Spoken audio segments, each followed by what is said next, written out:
time's up. Okay. All right, councillors, would you like to grab your seats and we'll get going?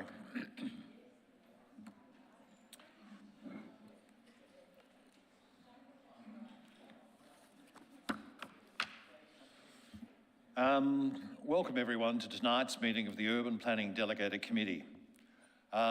Before we commence the meeting, I'd like to request that all mobile telephones are switched off or turned to silent. Thanks very much.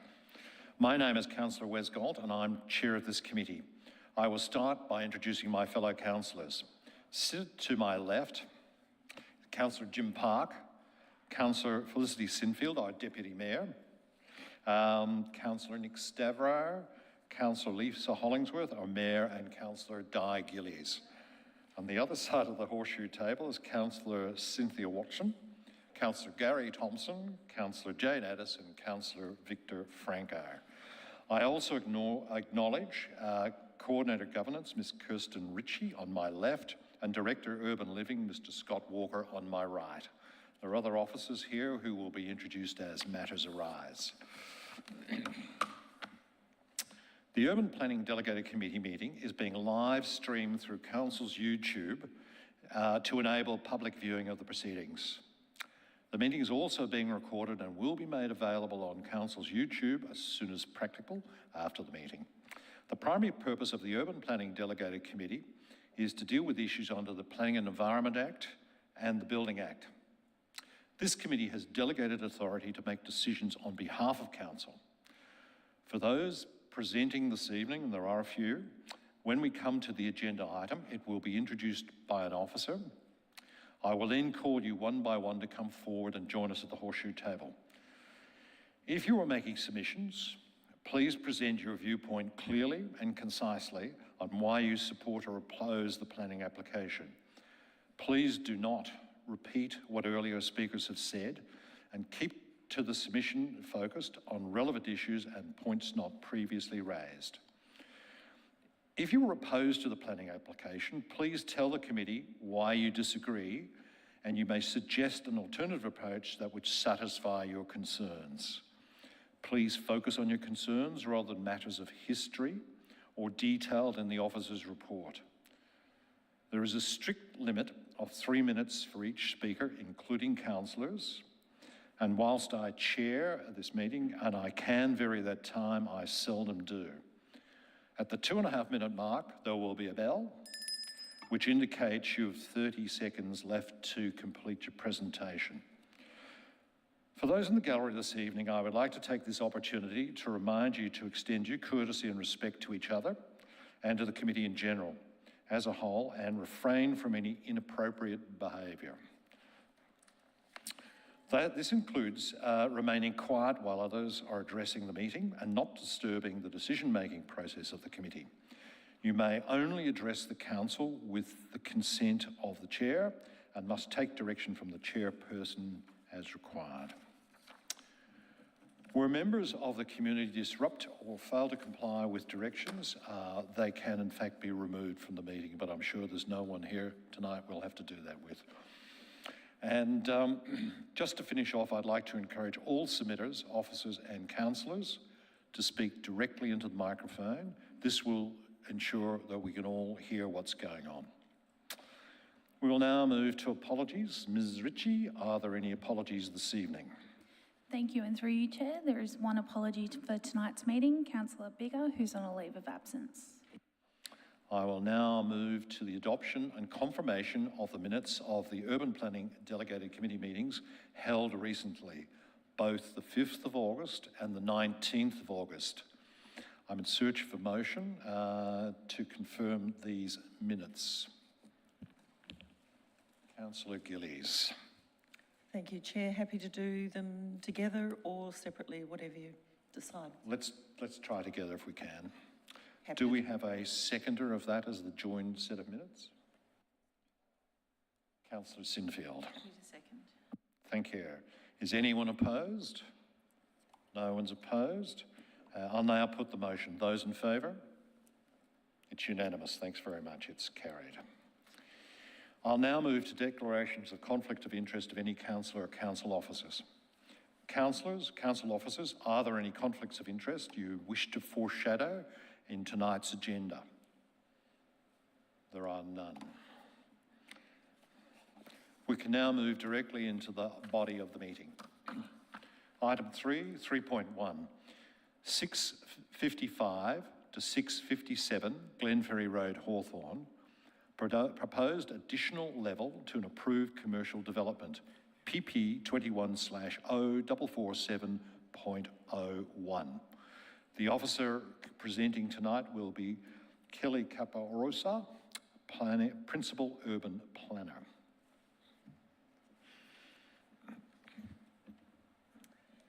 Thank you. Through you, Chair, I present UPDC item number 3.1 for the amendment of planning permit application PP 22/044701, which relates to a commercial office development and retail building at 655 to 657 Glenferrie Road, Hawthorn.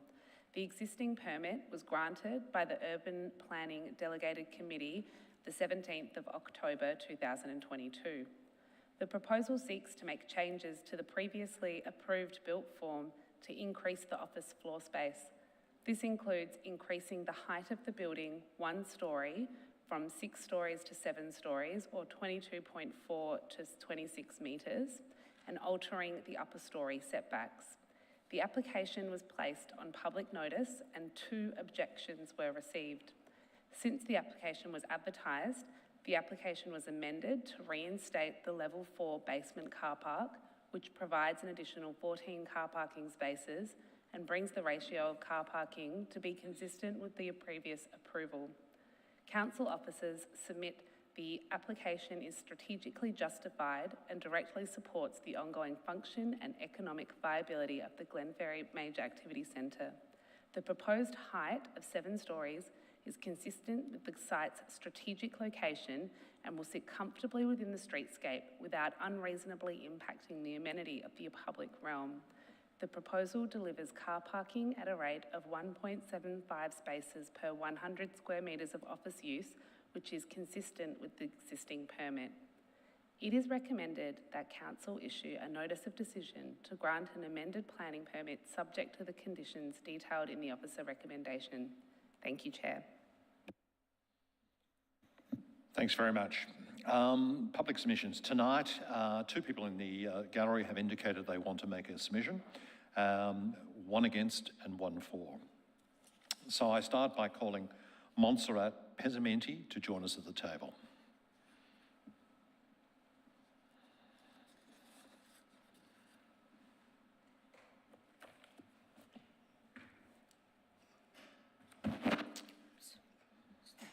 Just before you start, I know you know the procedure, but I'll remind you there's 3 minutes for the presentation, and if you could start with your name and the suburb in which you live. Thanks very much. Okay, my name is Montserrat Pesamenti. I live in Lisson Grove, Hawthorn. And before I start my objection, I would like to thank all the councillors for their work, because it may be the last time I am thanking you, because I don't know how you manage, but you seem to turn up every week and you have a lot of other duties. Anyhow, I object to the 7th floor because the bulk of it, that picture you had there, is absolutely horrendous. You had it in there before. The 6th floor, it looks decent. It's already 2 stories higher than what it is recommended by the Heritage Overlay expert. And I think that going for a 7th floor in that thin line is absolutely terrible. You can look at the different recommendations. I'm not going to read, I'm just going to go and talk. I do not think that the presentation of the lines that they say the Immaculate Conception shouldn't be overshadowed is correct, but that's what it is. As I said, the previous permit, I think is fine.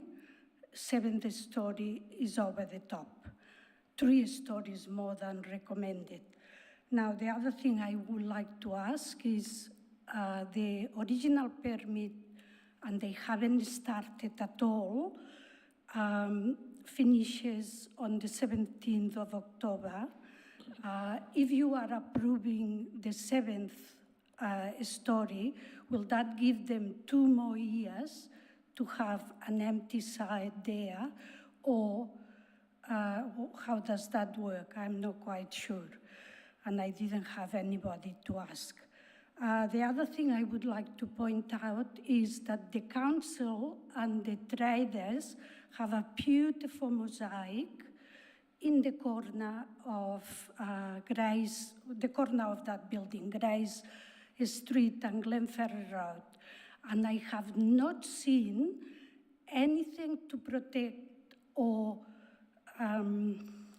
if it gets damaged for the contractors to reimburse or make good the damage to the mosaic. As a ratepayer, citizen, interested person, I would like a condition that if the mosaic is damaged, please make them to repair it. The council did a repair job on it recently. I think it was the end of last year or early this year. And the reason I didn't object before was because that month that the objection was up, I was terribly busy with personal business. Thank you for listening to me. And as usual, you'll decide whatever. You know, it's lovely to hear all your arguments, actually. Thank you Sometimes. for the foreboding message at the start and doing it within 3 minutes. Well done.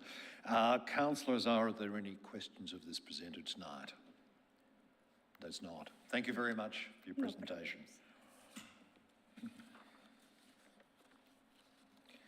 We will now move to Anna Barclay, if you'd like to join us at the table.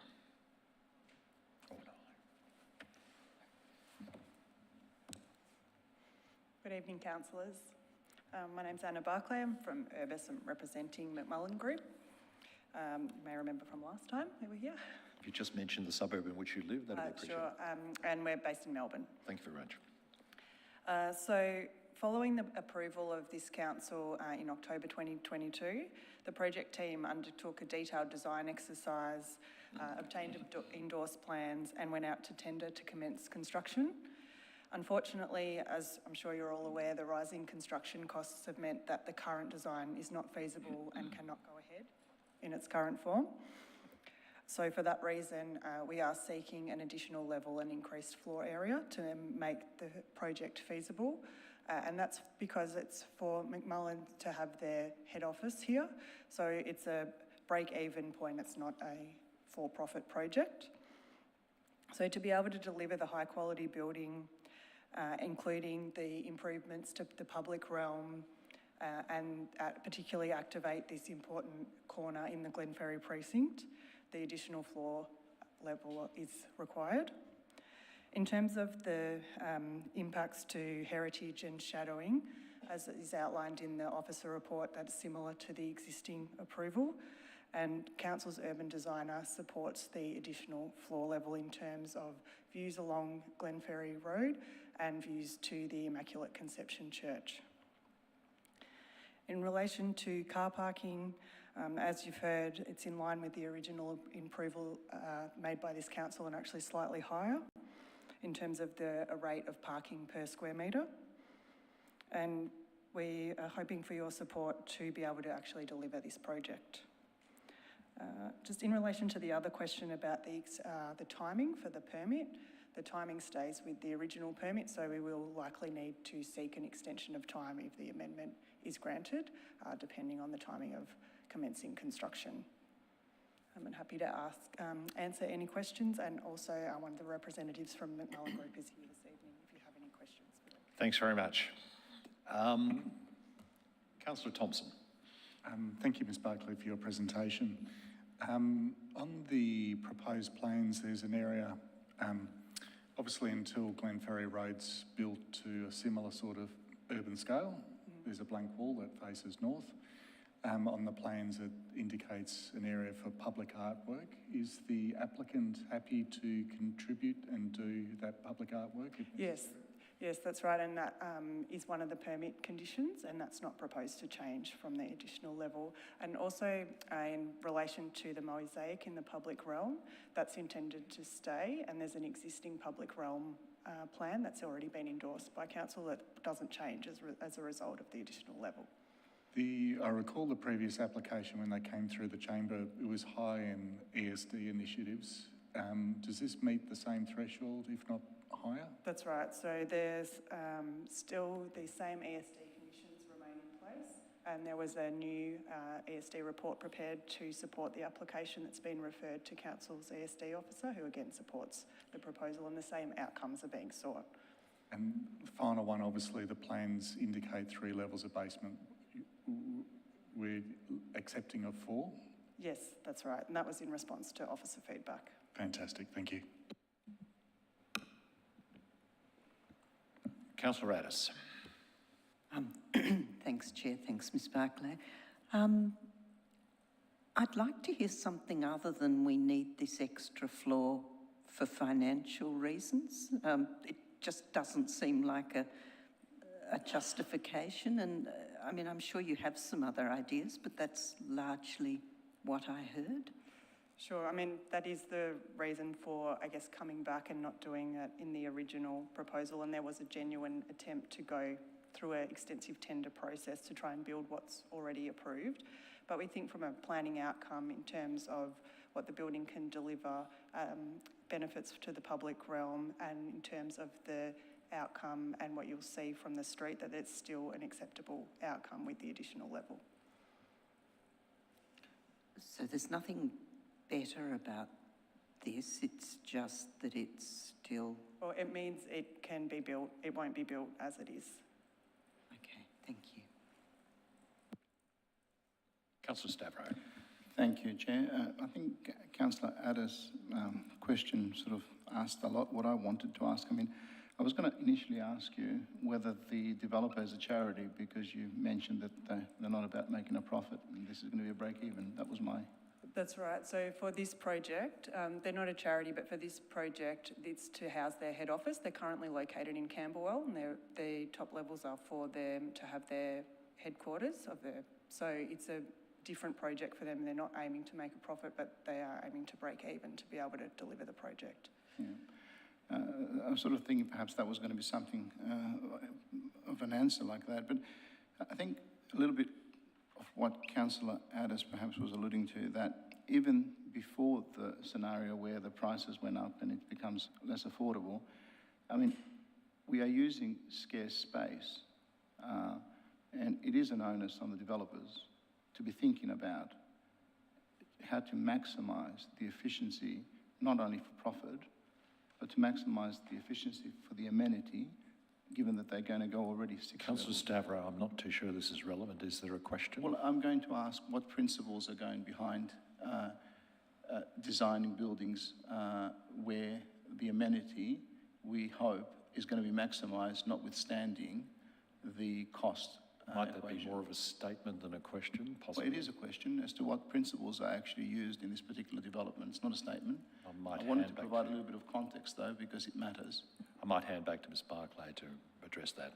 Sure. So the principles we're trying to achieve here is a very high quality architectural building, and to provide office space for both McMullen and other commercial tenants and retail space at the ground floor, and also to improve the corner at Grace Street and Glenferrie Road. So with things like public seating, improved activation. There's a fairly old bank building there at the moment, doesn't provide any kind of amenity or heritage contribution to the streetscape. So we believe this will improve the Glenferrie Road precinct. Thank you for your answer. Councillor Hollingsworth. Thank you, Mr Chair, and thank you for your presentation. If this was supported by Council this evening, you talked about an extension of permit would be necessary to obviously put everything into place, but do you know the timeframe of when the client would like to proceed with this project?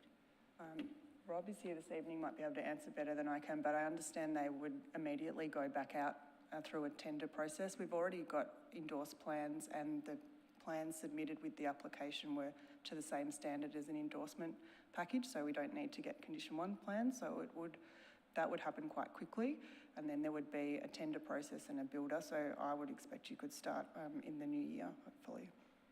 Ms. Barclay, are you confident in that, or do you want to have a nod from your... Yep, that was a nod. That's good. Thanks very much. Good. Thank you. That appears to have exhausted the questions. I'll now return to officers for matters arising. Thank you, and through you, Chair. In terms of the composition of the development, I note that Council's Heritage Advisor described this building as a balanced and graceful building composition which addresses the exposed corner site and multiple public interfaces. So they were very complimentary and very supportive of the design overall with the additional height. In terms of the need to apply for an extension of time, that's very common, particularly for large developments, and that will need to happen. In terms of the mosaic, the existing permit condition 30 requires the retention of the mosaic as well as some public realm works, and also a public art strategy at condition 29 as well, and that's to activate that blank wall until the rest of the centre can uplift as well. Thank you. Thank you very much. Councillors, are there any questions of officers? Councillor Stavro. Thank you, Chair. Just a question on the number of levels that are allowable in that precinct.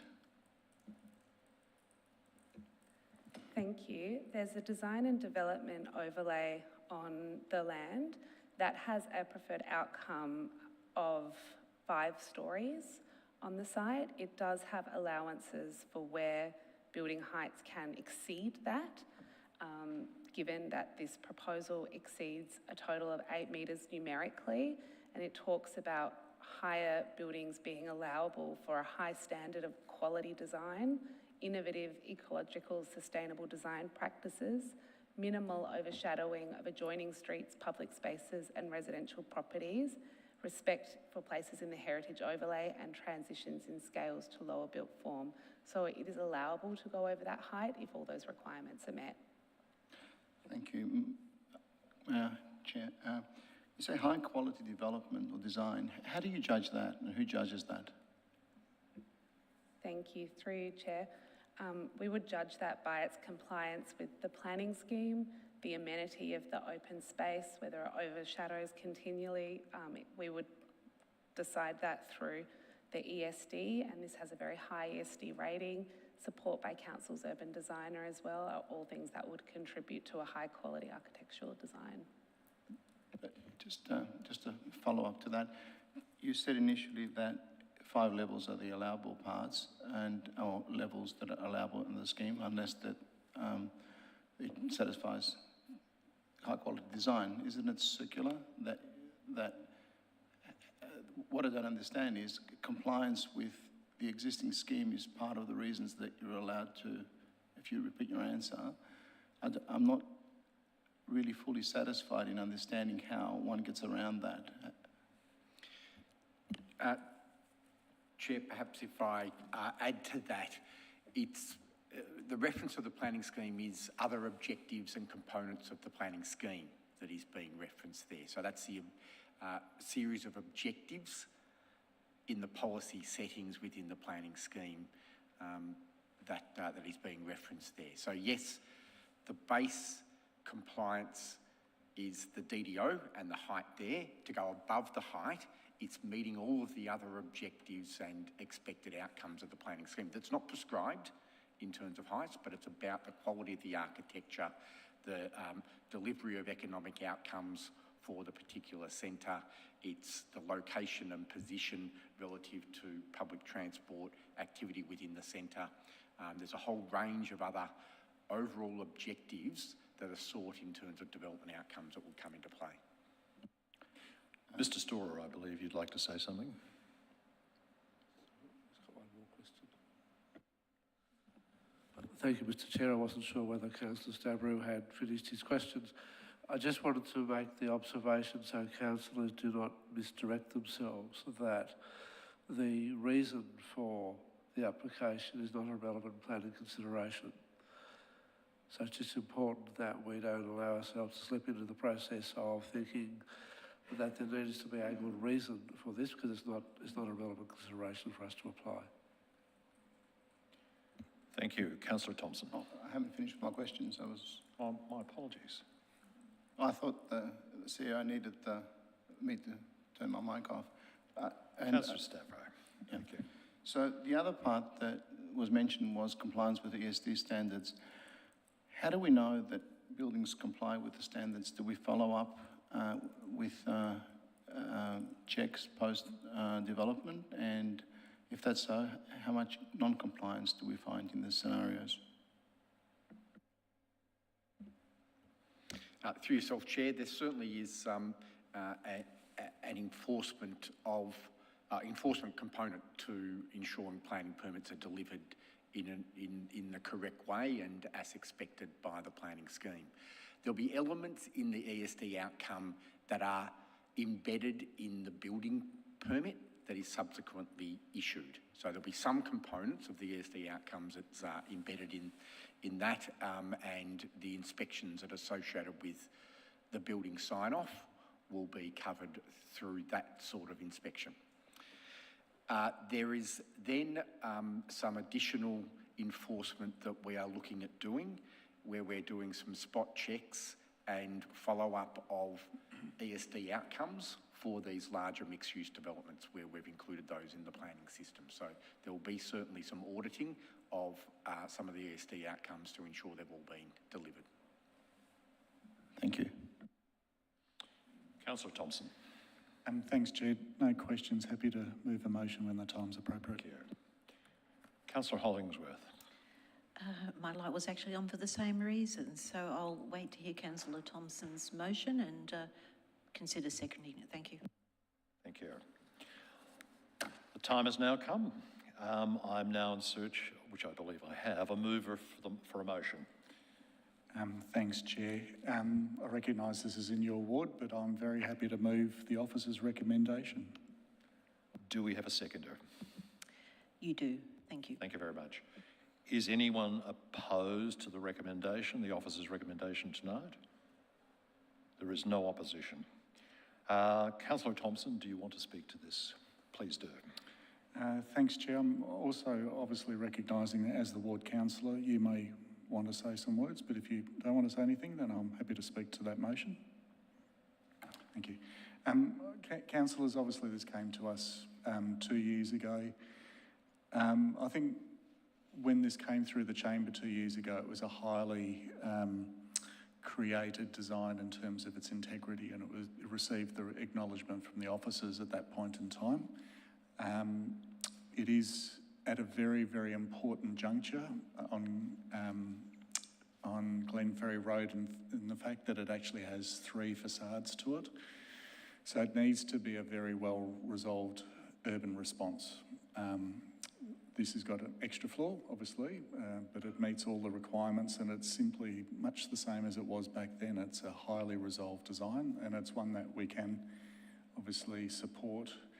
And I'd encourage any other developers to consider the same quality in architectural responses, because this is a really good one, and it might set a precedence for good architectural design in the future. On that basis, I recommend that to all colleagues. Thank you, Councillor Thompson. Recognising this is unopposed, Councillor Hollingsworth, you're happy? Thank you very much. I will now put the motion. All of those in favour? I believe it's unanimous. It's passed. Thank you very much. I do. All of those opposed? Apologies, one. Okay. It's still carried. Thank you. You don't want a division or anything, do you? Encouraging me, Chair? Sorry? Are you encouraging me? I'm not encouraging you at all. Thank you. We move on to item 3.2. Burke Road, Camberwell, 603, proposed medical centre, PP 24/0237. Again, the officer is Kelly Caporoso, Principal Urban Planner, will present tonight. Thank you. Thank you. Through you, Chair, I present UPDC item 3.2 for the planning permit application at PP 24/0237 for the use and development of the land at 603 Burke Road, Camberwell as a medical centre. It's proposed to extend the existing heritage dwelling to accommodate a medical centre with 5 medical practitioners. A total of 6 car parking spaces are to be provided at the rear of the site. The application was placed on public notice and 20 objections were received. A further 10 letters of support have also been received. The council officers submit the proposed medical centre is of a scale that is appropriate in this location. The proposal complies with clause 13.07/1L, discretionary uses and development in residential areas, and will have no unreasonable amenity impacts to adjoining dwellings. The proposed car parking at the rear of the dwelling is considered to be acceptable given the site's proximity to public transport and available street parking. The proposal is supported by Council's traffic and transport engineers. The proposed demolition relates to non-original buildings, and the proposed single-storey addition at the rear of the existing building complies with Council's heritage policy and is supported by Council's heritage advisor. It is recommended that Council issue a notice of decision to grant a planning permit subject to the conditions detailed in the Office of Recommendation. Thank you, Chair. Thank you, Ms Caporoso. We have had 2 people indicate that they'd like to speak tonight. One is for the recommendation as put forward and one is against. If I can first call upon Peter Martin to come forward and join us.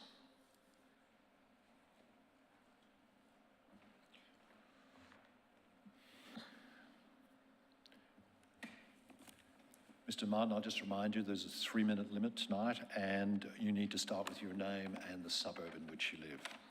Thank you, Mr Chairman. My name is Peter Martin. I live at 14 Murnion Grove, which adjoins 603 Burke Road and shares the common boundary. I speak on behalf of a number of the other 19 objectors. My background is in architecture and construction management. There are 3 parts to our objection. 1, impacts on car parking and dangerous traffic conditions in Murnion Grove. This medical centre, in full operation, will generate a need for about 20 car parks. It's proposed to provide only 6. This is significantly less than the statutory number of 9, reduced from 20 by proximity to the Burke Road tramline. The dispensation requested by the applicant to allow a further reduction in car parks by a third from 9 to 6 indicates that the commercial scale of the medical centre is an overdevelopment for this site. We ask that the scale of the medical centre be reduced by 1/3 from 5 practitioners, 1 pathologist and limited to a total of 4.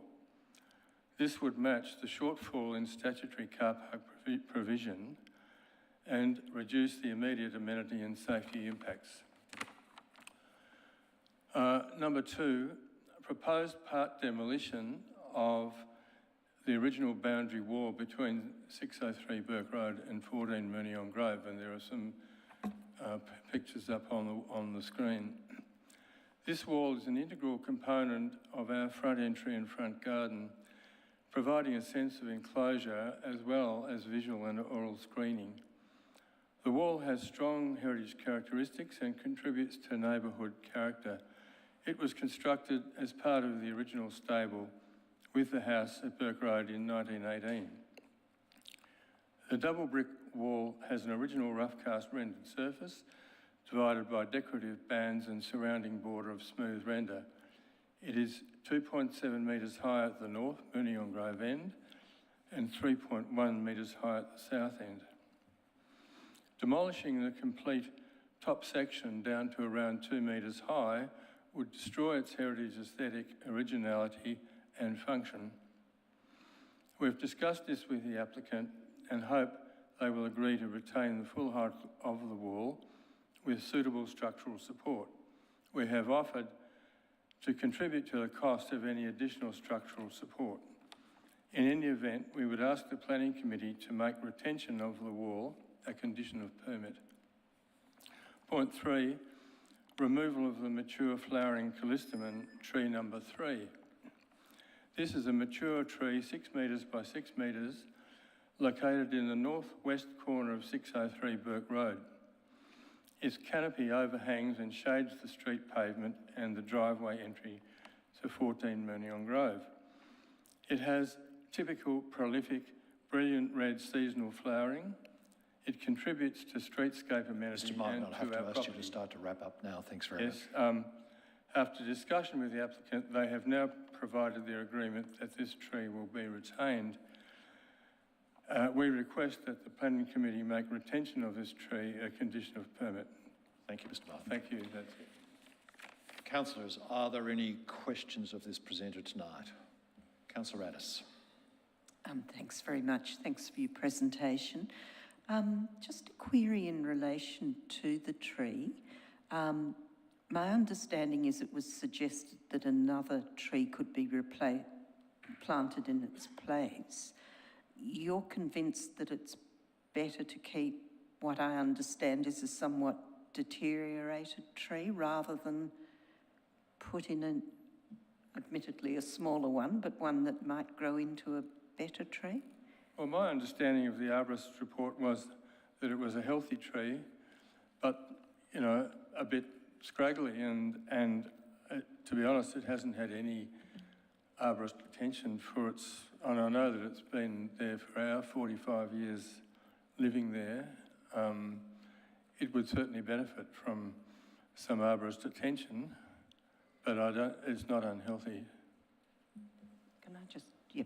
So in your eyes, it's a decent sized tree? 6 metres high. Yep. It has a 6 metre wide canopy.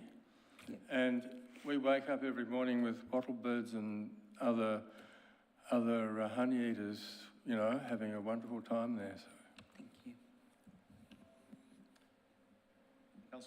Councillor Franco. Thank you, Mr. Martin. Look, I was going to ask a question about traffic and parking, but just given my colleague Councillor Addis's question in relation to the tree, I just might add a question in relation to that as well.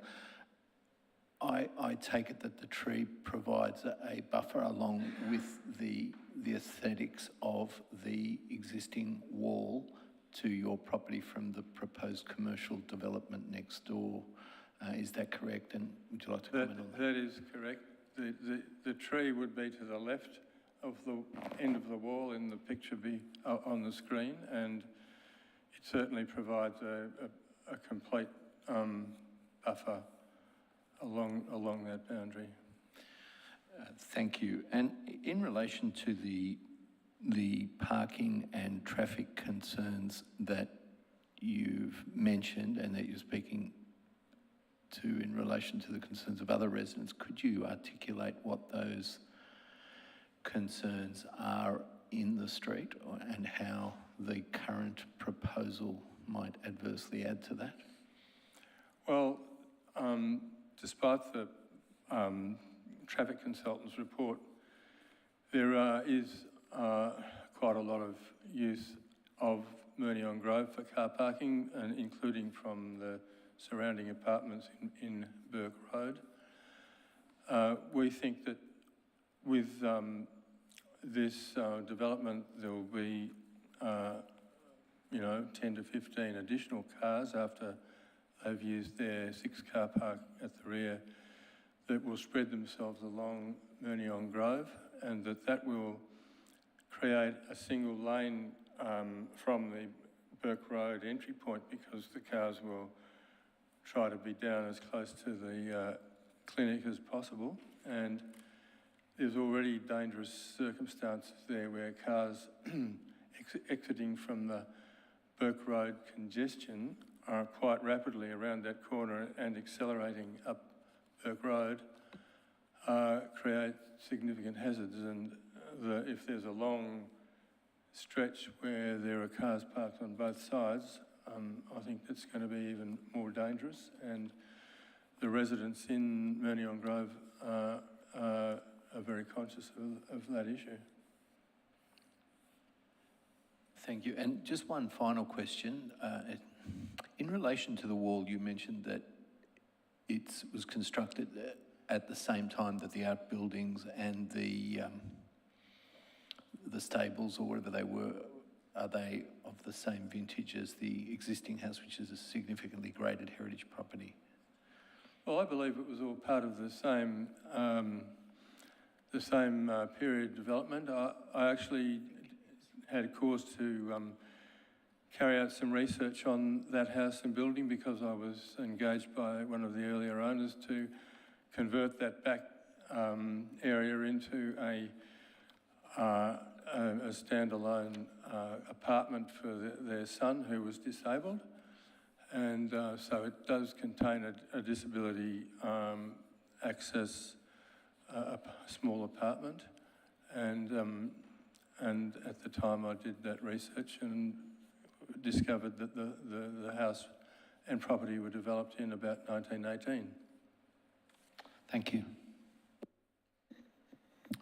Councillor Gillies. Oh, thank you, Chair. Thank you, Mr Martin. Just so that I'm clear, the retaining wall, you're wanting to keep it, correct? Yes, indeed. Is there anything about it that gives you concerns about its stability or? Well, it's part of the building behind which is planned to be demolished, and so it is supported by that structure. If the structure was removed, it'd be a 13-metre long. It's double brick, and it's nearly 3 metres high, and it would require some structural support to keep it safe.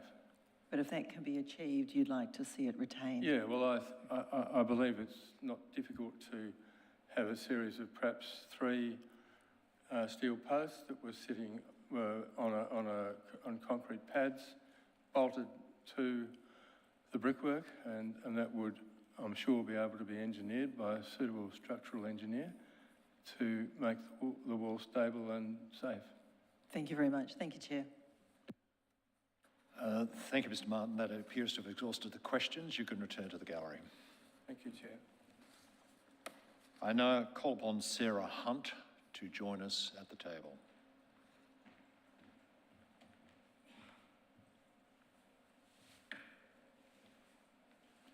Again, if you can start with your name and the suburb in which you live, that'd be appreciated.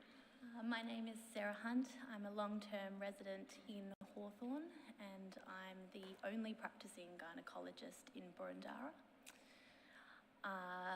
My husband is a local cardiologist and we have spent the last 2 years in identifying a suitable property to house my practice. Could you move in a little bit closer to the microphone so we can hear you? Thank you. To identify a suitable property to house my practice over the long term. We've engaged Rebecca West and Urbis in identifying suitable properties and have looked seriously at 3 other properties prior to securing 603 Burke. We think that 603 is ideal for this purpose because of its main road location and corner site. At present, it has no functional rear outdoor space to the south, and therefore we are able to provide on-site car parking without disrupting any existing gardens or removing any significant trees. The house is beautiful heritage listed building, but has been let go and is in some state of disrepair, and I'm excited to renovate it back to being beautiful and to give it a new life. I think it's important to distinguish my practice from a general medical clinic. I'm a subspecialist in reproductive endocrinology and infertility, and I care for women and couples from childhood up to menopause. I see I see women at times in their lives that are particularly challenging, and I think the ability to provide care to them in an environment that is warm, inviting and homely is a privilege. I am a subspecialist and I conduct 30-minute consults. It's important to note that in the post-COVID era, about 1/3 of all consults are completed via telehealth, and this significantly reduces patient movement and flows. I'm also head of reproductive medicine at Monash Health, and I have a significant public appointment and commitment to after hours and on-call there. And so this private practice is really intended to be operated strictly within business hours. We are a young family and we spend weekends with our children, and there is no intent to open over the weekends, but we have made provision to allow for urgent review on Saturday mornings in the very rare and unlikely event that a woman would need to be seen to prevent her going to the emergency department. We've worked really closely with council officers to develop a sympathetic plan which respects the heritage of the building, and I think that responses to the objections are outlined really well in the officers' report. And I really hope that you councillors will be in a position to allow this project to move forward. Thank you, Thank you. Councillors, are there any questions? There are none. You may return to the gallery. Thanks very much. I will now return to officers for matters arising. Thank you. Thank you. Through you, Chair. In terms of car parking, this site is within the principal public transport network, and this isn't something that has been elected to go in. It's within all areas that the state has deemed to have good access to public transport, and so it's not a choice whether which measure the car parking rate takes. In this instant, the rate of car parking is connected to the floor area and not the number of practitioners. Removing the number of practitioners will have no bearing on its compliance within clause 5206. I also note that the car parking dispensation of 3 car parking spaces can be accommodated along the site's abuttals, which means that people travelling and using the on-street car parking won't need to walk through residential streets. It can be parked on those site frontages. In terms of the permit conditions, the officer recommendation has suggested or has put in a car parking management plan, and that is to ensure that the allocation of staff car parking spaces is appropriately allocated on site, which is going to be there for presumably the longest period of time. This opens up street car parking, and it's also proximity to public transport as well. In terms of the boundary wall, Council's Heritage Advisor has said that this is a non-original element, and that has been their assessment. I also note that there has been a permit issued for the removal of the outbuilding that is in this location as well. I also note that this proposal seeks to remove the outbuilding, turning the boundary walls into a fence, and fences aren't controlled by the planning scheme. Fences are controlled by the Fences Act 1968. So council can't, so that's the act in which fences are controlled. In terms of the tree, the bottlebrush tree, Council's arborist has looked at the tree and said that it's in poor health and its usable lifespan is 5 to 10 years, and a better outcome for this site would be a new tree. Thank you. Thanks very much. I'll now take questions from Councillor. Councillor Park. My first question is, did anyone proofread this before it came to council?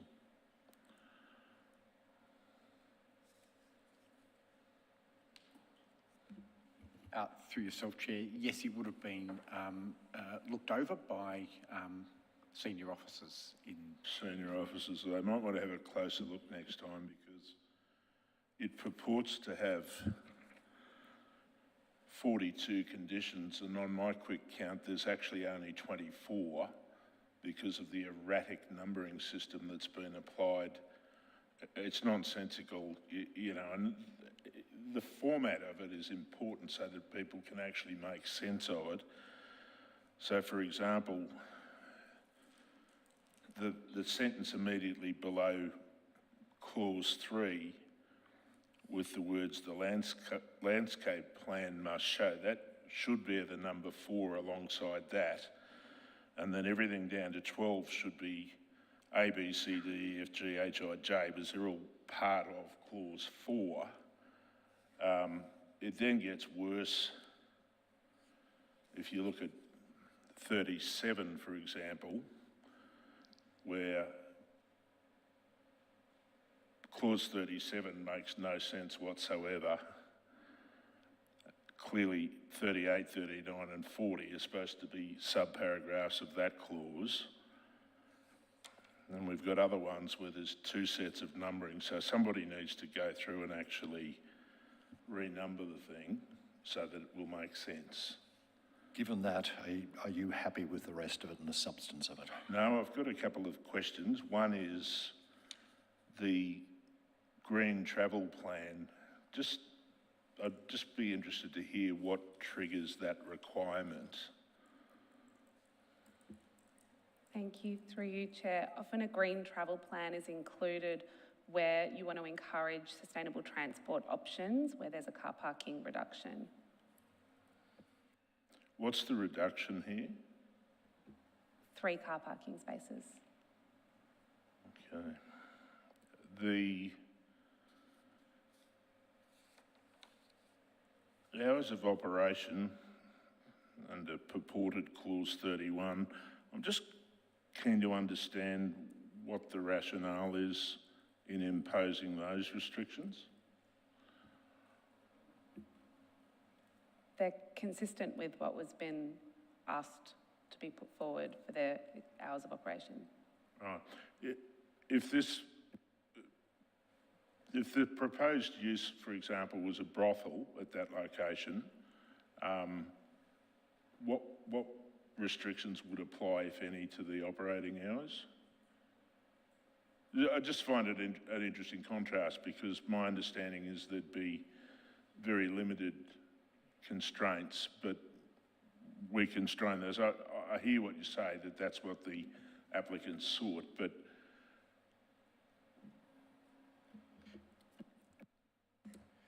I'm not trying to be humorous. Through yourself, Chair, serious question. We probably go back to the scenario in terms of brothel. Brothel is no longer a land use within the planning scheme, so it wouldn't be an appropriate analogy. The land use of medical centre in this case, a permit is triggered for the use of the land. And when there is a land use permit to be issued, the hours of operation is a relevant consideration and is usually restricted or controlled through appropriate conditions on the permit.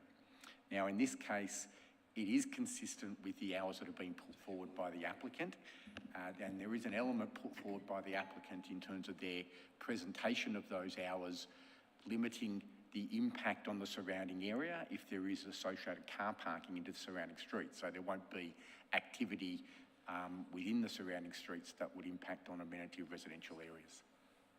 Right, so in any event, it's to the full extent of their request. That's my understanding, that's correct. Yep, thank you. Councillor Thompson. Thanks, Chair, through you. The first presenter spoke about the nature that there was an existing stable built at the back of this property. And I recognise Heritage, our Heritage's advisors have said that that was a non-contributory aspect to that. I think officers might have even alluded to it having been demolished and rebuilt. I've just looked at the 1945 aerial view of that property and it's got a very distinct, similar shape to are we 100% sure that it's not original? Thank you. The advice from Council's Heritage Advisor that it wasn't original, and there has been a permit issued for the extension of the dwelling with it being demolished previously as well. Okay, thank you. Thanks. Councillor Stavro. Thank you, Chair. Under this proposal, does it trigger any thresholds to consider the ESD levels of the finalised development or amendment? The ESD requirements would be part of the building permit process, given it's a dwelling extension. Yes, and there are standards to that. What are those standards? There are standards to that that we wouldn't include in planning. Okay, as if it were a new building constructed right now. Because it's a dwelling extension, the ESD requirements are through the building permit process rather than a new dwelling. Do we have any oversight on that as council? Not if it meets all of the building requirements and there's no dispensation required or report and consent required by council. There wouldn't be a role for council, but it must meet the requirements of the building regulations. I'll probably just make the point in terms of ESD, the adaptation or amendments or extensions to existing dwellings would not meet the same level or expectations on ESD as what a total new build would. So a total new build in a medium or multi-dwelling development situation, we will put a higher expectation on ESD outcomes compared to existing buildings being altered. And I would really go back to the point that this council has been pursuing changes to the planning system to include or embed ESD requirements in the planning system. That is not included or fundamentally embedded in the planning system yet. That is something that we are continuing to advocate for. Thank you, Mr. Walker. Just a minor clarification then. So when you say that an amendment to a building doesn't attract the same ESD standards as a new build, notwithstanding the substantial quantum of that amendment, or is it totally agnostic to a minor change versus a very large change to a building? Yes, it is. It's not the same level of requirement if you compared to a new build. I understand. My question is, if you make a small amendment to an existing building versus a very substantial amendment to an existing building, do the same ESD standards apply then? There'll be a proportional change or variance for the extent of the alterations that's being undertaken. Thank you, Mr. Walker. Councillor Radis. Thanks, Chair.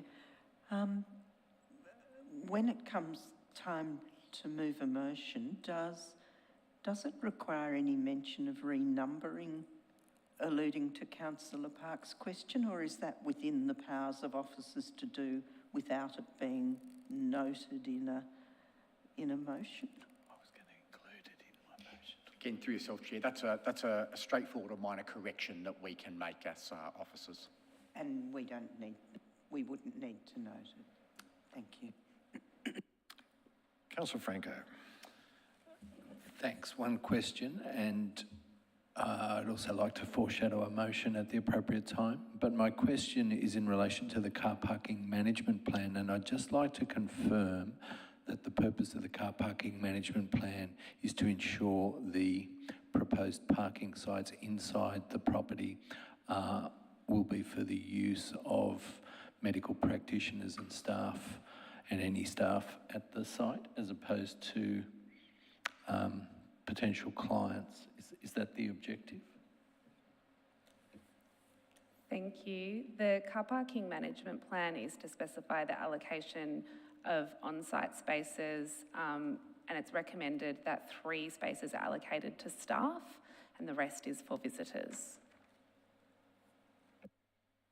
And just for clarification, by staff, do you include consultants or medical practitioners working out of the clinic there? Thank you. By staff, we include medical practitioners, administration, and those sort of things. Thank you. There doesn't appear to be any further questions, so I'll now move to seeking a motion, and Councillor Franco has kindly offered to put one forward. Yes, I'd like to move a motion which is slightly amended to the officer's recommendation. And I also think it's important to incorporate the changes that Councillor Park has raised, but if they can be incorporated administratively, then I'm okay to accept that, although I'd look across if Councillor Park wants to insist. So, Councillor Franco, does that summarise your total amendment to the motion as it stands?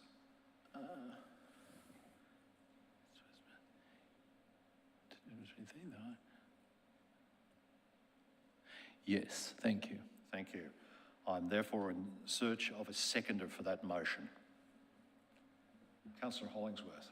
Happy to second, thank you. Terrific. Can I ask a clarification? I'm sorry, I know this is a bit out of order, but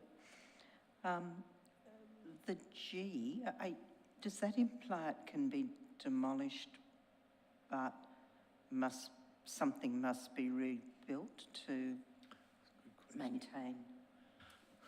Thank you. I know it's probably out of our conventional rules of discussion, but my intention, what Councillor Addis has raised is a very good point in my view, and it might not capture the intent precisely of what I was seeking to achieve, which is the existing boundary wall to be retained. Do you seek to? I'm not sure. Do you read it in that way, Councillor Addis? Councillor Franco, do you seek to alter the motion you're putting forward? Look, I'll leave it as it is unless Councillor Addis wants to suggest something for me to take on board. It would, if the intention is to retain it, then I suspect it should say that, but maybe with a clarification that it needs to be made structurally sound. I just wonder if that's necessary. The building permit would sort that out, I would think. Can I just ask you to address that, Mr. Ward? Through yourself, Chair, that's right. There wouldn't be a need to reference the structural integrity of the wall. That will be dealt with through relevant building approvals. Having also making some comment on the reference to the height and length of the existing boundary wall, it's specifically being referred to height and length, given that the proposal included some height to be reduced on the wall and some of the length to be reduced. So this is trying to ensure that the entirety of the wall is retained, not only part.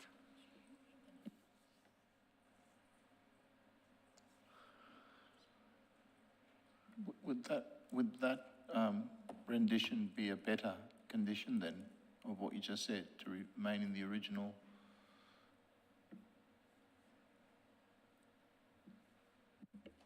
Yes, we could make some minor alterations to reference the entire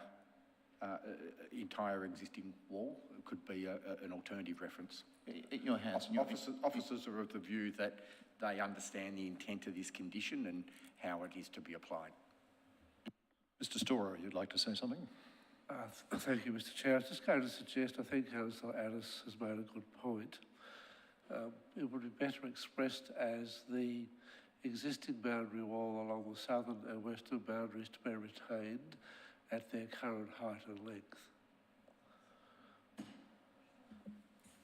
As the mover of the motion, I think it is an improvement and I'm willing to take those words on board. We just add those.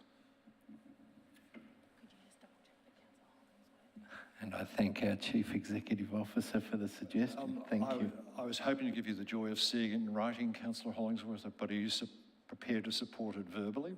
We will now make the change. Thank you.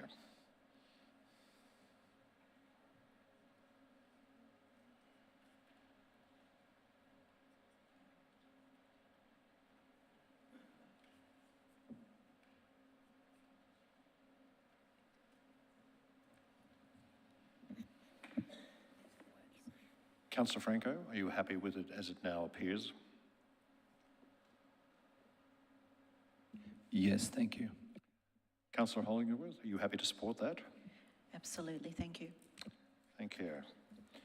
I will now put the motion as it's been put forward. Shall I speak to it first?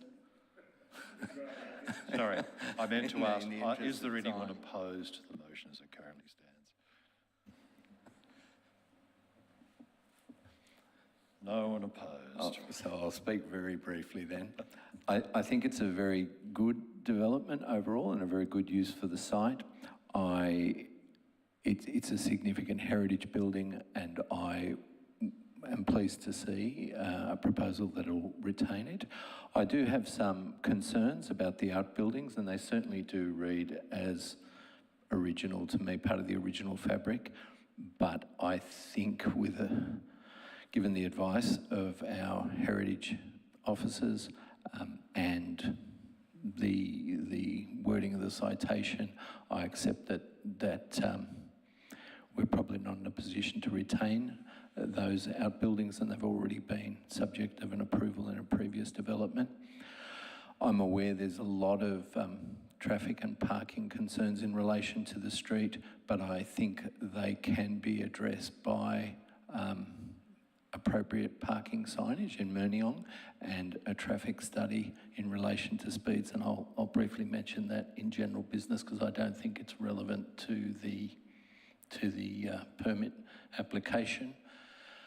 I do think it's worthwhile to retain the existing bottle brush tree. It's a mature tree. It provides significant amenity and shielding as well, and I think retaining the existing boundary wall is important, and I think it'll also provide an important buffer from the commercial operation of the practice with the residential surrounding area, and that's something we've seen with other developments with people living next door to commercial development. So I think it's worthwhile doing that from a long-term perspective as well as the amenity that it provides.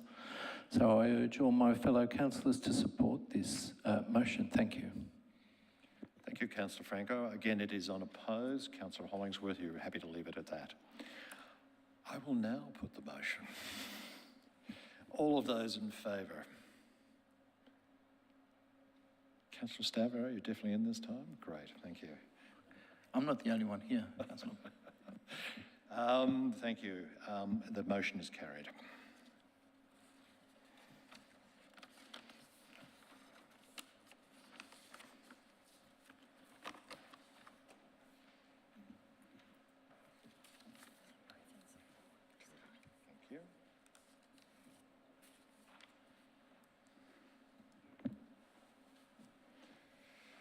We will now move on to item 3.3, the Victorian Government's draft Camberwell Junction Activity Centre plan. And tonight, Jessica Donaldson-Lloyd, our Coordinator Strategic Planning, will deliver the officer's report. Oh, no, it doesn't look like that's Chair. the case. Unfortunately, reading Ms my Donaldson is unwell and unavailable this evening, so I'm more than happy to introduce this item on her behalf. I thought you might have been lurking behind you. So thank you, and through you, Chair. Tonight's report seeks to inform councillors of the Victorian Government's draft Camberwell Junction Activity Centre plan and its implications for the local community. And there was reference made to this report last week when we had our council report presenting draft housing targets and the plan for Victoria, and these things certainly connect and have a relationship with each other. On 22nd of August 2024, the Victorian Government released 10 draft activity centre plans for Melbourne centres, including Camberwell Junction. Council and the community were not consulted on the detail of this plan prior to its public release via media announcements. The Victorian Government's Activity Centre plan for Camberwell Junction comprises two main areas. The first is the activity centre area at the heart of the plan, so we'll call that the core of the activity centre, and a new catchment area extending a further 800 metres from the activity centre boundary in residential areas. The activity centre area refers to Council's adopted Camberwell Junction structure and place plan, which was based on thorough background research and extensive consultation with the community. And this component of the plan, of the activity centre plan, is supported. It's very much consistent with the work that Council has adopted and put together. What officers do not support is the additional catchment area that extends a further 800 metres from the boundary of the centre. This will allow for developments up to 6 stories high in heritage areas and low-scale single-dwelling leafy neighbourhoods. This large catchment area encompasses over 10,800 properties, including approximately 4,500 heritage-listed properties. It's estimated that 48% of this catchment area is land currently protected by the heritage overlay. The catchment area has been imposed with no evidence of any strategic analysis, assessment of local infrastructure capacity, or consideration of the impact on local services and community facilities. The Victorian Government is accepting submissions on this draft plan until the 29th of September 2024. It appears that this will be the only opportunity for Council and the community to submit feedback before the Minister for Planning seeks to finalise a plan and introduce changes to the Burundara planning scheme in December 2024. Subject to Council's support this evening, officers will prepare a submission to the Minister for Planning raising strong objections to the imposition of this catchment area while supporting the activity centre area at the core or the heart of the plan. A letter is also being sent to all residents in Burundara outlining concerns with the housing targets that were reported to Council last week and the plan for Victoria, along with the Camberwell Junction Activity Centre concerns and an outline of the implications of more recent changes to Res Code assessments which were announced last week. So these proposed Res Code changes will be included in a future UPDC report on the 16th of September. They have significant implications in terms of third-party appeal rights for residents to VCAT. We're also looking at a potential forum in the coming weeks to explain many of these various planning initiatives, changes, and proposals that are underway or being put forward by the state government. I would encourage anyone that is interested to keep an eye on our website for details of that forum if we're able to get that arranged. So I'm now happy to hand back to you, Chair, and take any questions on this report.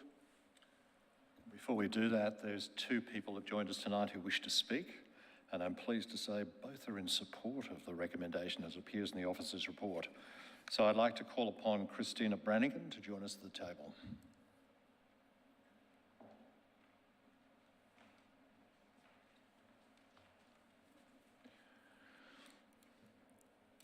Ms. Brannigan, I know you know the rules, but 3 minutes and start with your name and your suburb. Okay, thank you, Chair. Good evening, everybody. My name's Christina Brannigan. I live in Camberwell, in the Camberwell Junction area. So I very much support the officer's recommendation and the Director of Living's discussion tonight, and I hope Council will do all that it can to advocate for these dangerous changes to the ways in which, in fact, Victoria's heritage precincts are going to be cared for long term if this goes ahead. And I hope that Council can provide the resources to ensure that all our local residents understand what's being proposed, because in my experience is that most people don't understand at all, thanks very much to the government's lack of clear communication until now. I'm a migrant to Australia, and I come from a part of the world that's really rich in heritage architecture and very densely populated. And when I came to live here with my husband some years ago now, we really were blown away by how wonderful and quite remarkable places like Hawthorn, Camberwell, Kew and Canterbury are. You know, the inner suburban architecture, as I know most of us here tonight know, in Melbourne really is world class, and there aren't many places in the world like it. and World Heritage experts tell us that. And I think that this seems to be something that the government's forgetting or perhaps doesn't even know. So here we are with a government approach that seems to have no strategy regarding how to create housing growth without destroying the fabric of the country's built culture and history. It seems so immature and short-sighted, and surely we can have a look at what other countries do and learn from them, because other countries are doing both these things. Anyone who travels overseas and visits historic places and looks at architecture around the world knows that there are alternative ways of doing it. We all realise, of course, that there's got to be growth and change in Boroondara. I have young sons who will be looking to buy homes in the next few years. But as a resident of Melbourne, I'm horrified by these changes, which we know will have had no input from heritage peak bodies, and myself and other residents have been told that by quite knowledgeable and respected people in the heritage world, that there's been no input from heritage peak bodies into what's being proposed at Camberwell Junction in the heritage precincts and then would be rolled out Victoria-wide. As a citizen of a democracy, I'm actually outraged by the lack of community and council input to these heritage changes. I thought we lived in a democracy, and I thought cultural heritage was actually a human right that we, the people in a society, should have a say in the decisions about. But no, we seem to have a situation where the government and its departments think they've got the mandate to change the heritage rules. I don't think they have. And I think it's 100% guaranteed that these changes that they're proposing in the heritage precincts to have up to 6 stories, no VCAT, no community submissions, is absolutely going to degrade these precincts forever. A third of Boroondara's heritage is in these streets, 27 precincts. Some of us have done some analysis over the last few days. Would you like to start to wrap up now? Thank you. Okay. I thank Council for your work, and I invite the government and our MPs and their departments to come and have a look at some of these heritage precincts, because I think many of them actually haven't and don't realise what's here. Thank you. Thank you. Throwing over to councillors now for questions, if you'd like to remain in your seat. Councillor Gillies. Thank you, Chair. Thank you, Ms Brannigan, for your presentation. You mentioned concerns about the VCAT process.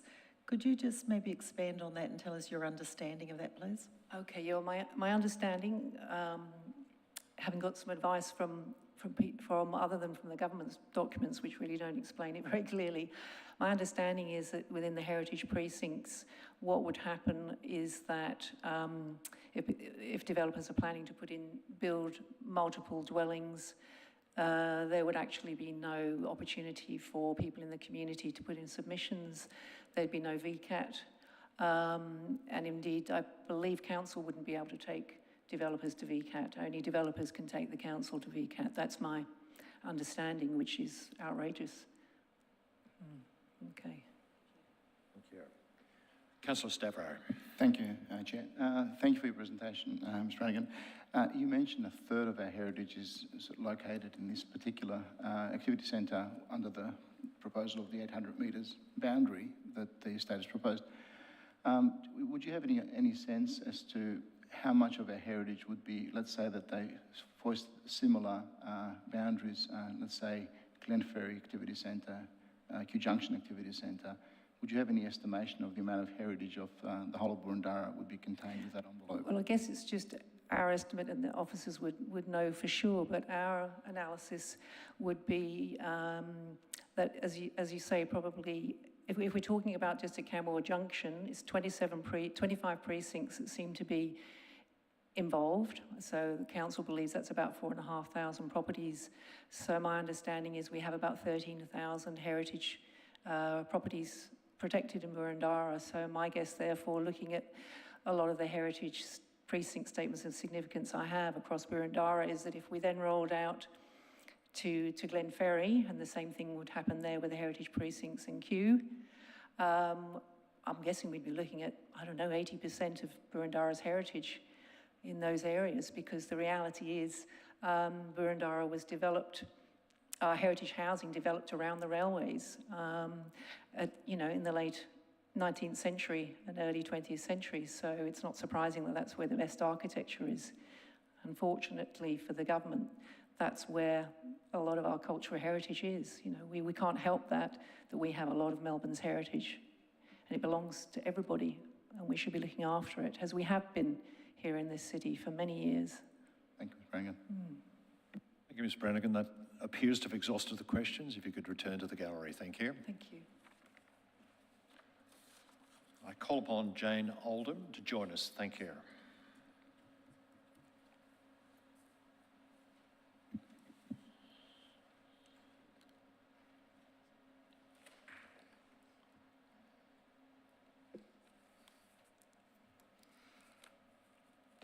If you could just start again with your name and suburb in which you live. Thanks very much. Thank you. Jane Oldham from Camberwell. Good evening to councillors, to officers, and to anybody from the VPA who may be watching online. I hope you're tuning in. It's apparent that most in the community are not aware of the existence of a Camberwell or a catchment zone, or even of the proposals for 3 to 6 stories and townhouses on these side streets. Even if they've read the postcard and the letter delivered to them in their letterboxes, they wouldn't be any the wiser. Both the postcard and the letter do not mention a catchment zone. Misleading, perhaps? Residents also would never expect that after 35 years of protection work, their homes all would be at risk of demolition. It's realistic. Lot consolidation, compulsory acquisition, and the largest lots in these heritage precincts, all 25 of them, could accommodate 3 to 6 story apartments. We welcome Council's consideration of the public forum to help educate and explain. Call upon Council to think differently, though, about how to respond by the 29th of September. The evidence shows us that what we've done so far has not altered the juggernaut the way it is proceeding. In particular, I think we need to somehow achieve meaningful consultation. We need to persuade the VPA to slow down and undertake the strategic work on where to locate the denser housing without destroying the heritage and the neighbourhood character of the catchment zone, which already affects 10,000 dwellings. Camberwell, Hawthorne East are not alone. All 10 activity centres, the 10 pilots, have heritage protected buildings. I'm hoping that both the community and council can somehow engage with these other councils, and together we can work to protect what is already identified as valuable heritage across Melbourne and then ultimately to the rural community. Thank you. Thanks very much. We have a question from Councillor Hollingsworth. Thank you, Chair. Thank you, Ms Oldham, for your presentation. I can hear in your voice you're clearly upset of what you've just read out, and I understand your emotion. You talked about the catchment zone and the heritage homes there. With the homes, I assume you're not just talking about the significant, you know, whether it's the Victorian era or the Edwardian, but whether they're weatherboard brick. It's about the whole heritage fabric, is that correct? Yeah. It is, and I think Ms Brannigan said the research has shown there are 25, 27 heritage precincts in that catchment zone. It's only an 800-metre catchment zone, and there are an additional 60 individually significant places that are in a heritage overlay by themselves. It's an enormous number. And we go from Victorian to weatherboards to Victorian brick to the Edwardians to the Queen Anne's. We've got the most preeminent collection of Queen Anne homes on the Broadway. There's nowhere else like it in Australia. When we look at the Golf Links estate in 1980, Professor Geoffrey Blaney said it's only one of possibly 2 in the nation. This is unique heritage, and it feels, when you read the documents... I think we need to sort of return to the question a little bit, but thank you, we're enjoying the conversation. Thank you very much. Thank you. Thank you. There doesn't appear to be any further questions. You can return to your seat. Thank you for your presentation tonight. We'll now return to the officers for matters arising. Thanks, Chair. It's probably worth me just explaining a little bit about our understanding of the process for third party within this growth area around the activity centre. And when the plan was first put forward, there was a lot of detail missing within that plan about what the detail of the planning scheme controls will actually be and how those controls will be applied.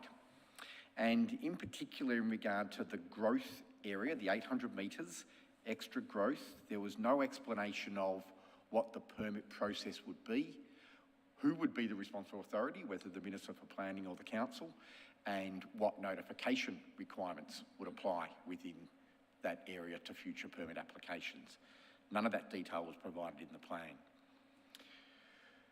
Subsequent to Council and others raising some concern, there was some commentary provided on the Department of Planning website and from the Minister for Planning indicating that there is no intention to change the permit process within that growth area or to take away third-party notification and appeal rights. However, there's still no clarity around the interplay between heritage and the growth expectations under this initiative, i.e. the 3 to 6 stories, apartments and the outcome. So there's no clarity around how those two things will interplay with each other and how decisions will be made to balance out the competing, or often competing objectives in the planning scheme. And we have then also had an announcement last week of potential changes to Res Code and how medium density, multi-level townhouse and apartment developments will be assessed under Res Code, and that applies to all residential areas.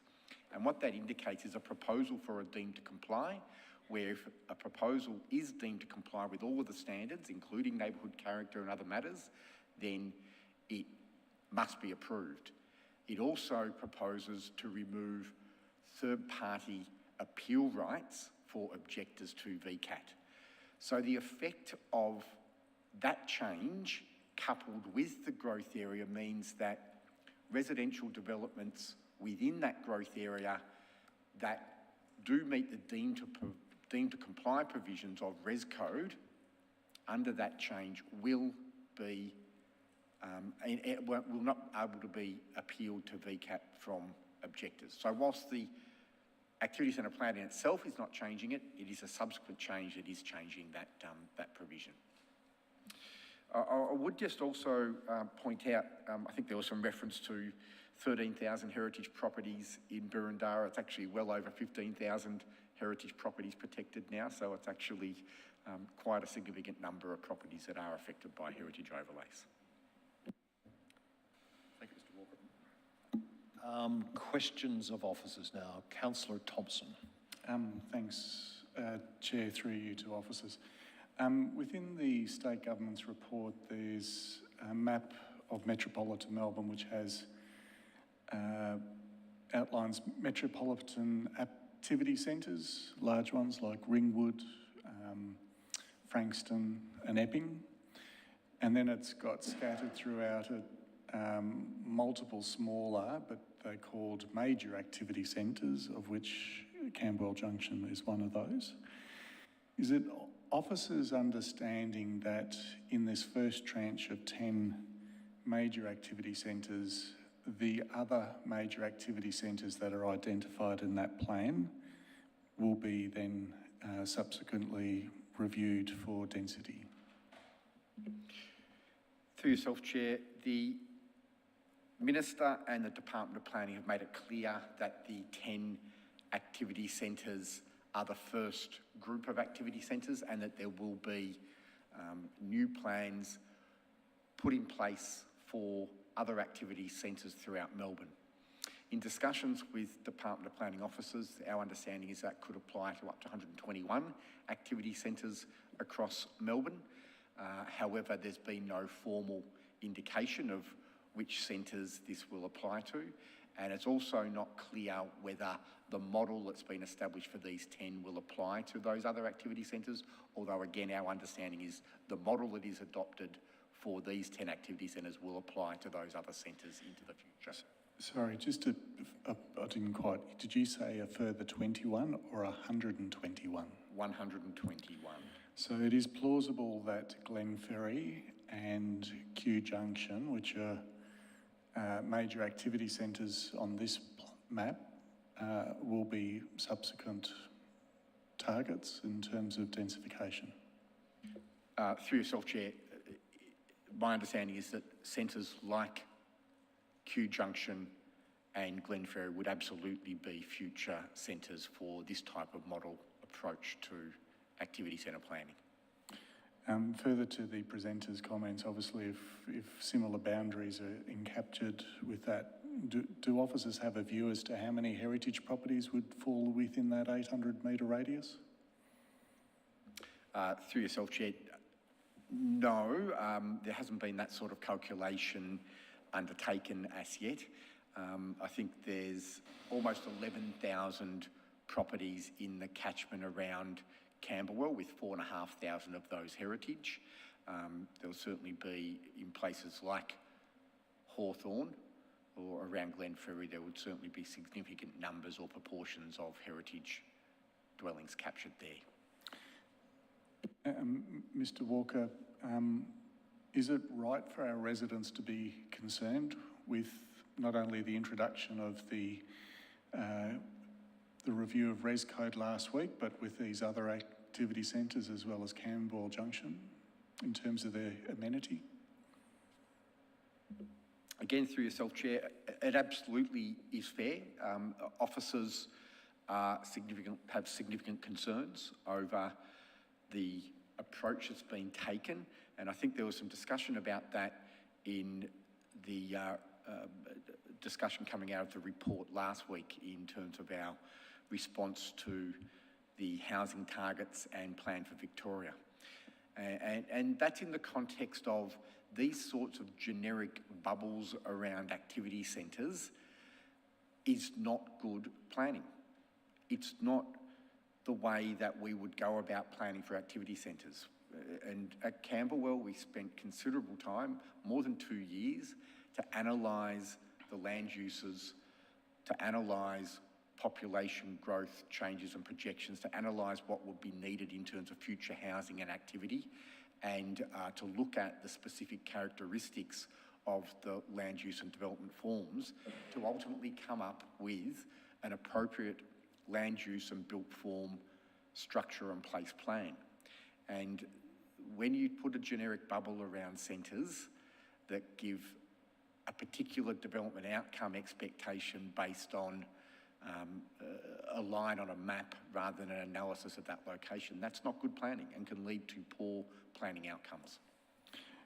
Chair, through you, two further very quick questions. Obviously, combined with the changes to Res Code, I understand, subject to a future council report, council can't consider heritage, neighbourhood character as part of that because it's codified?